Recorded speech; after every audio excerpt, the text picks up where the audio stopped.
sweet memories. இந்த குழந்தைங்க தான் பின்னாடி லவர்ஸ் ஆக போறாங்க.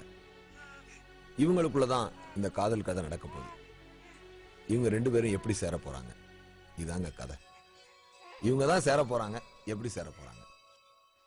கிட்டத்தட்ட பல்லாயிரக்கணக்கான கிலோமீட்டர் டிஸ்டன்ஸில் இருக்கக்கூடிய இந்த இரண்டு இதயங்களும் எப்போது இடம் மாறிக்கொள்ளப் போகின்றன. இந்த இரண்டு இதழ்களும் எப்போது முத்தமிட்டுக் கொள்ளப் போகின்றன. Let us see the play.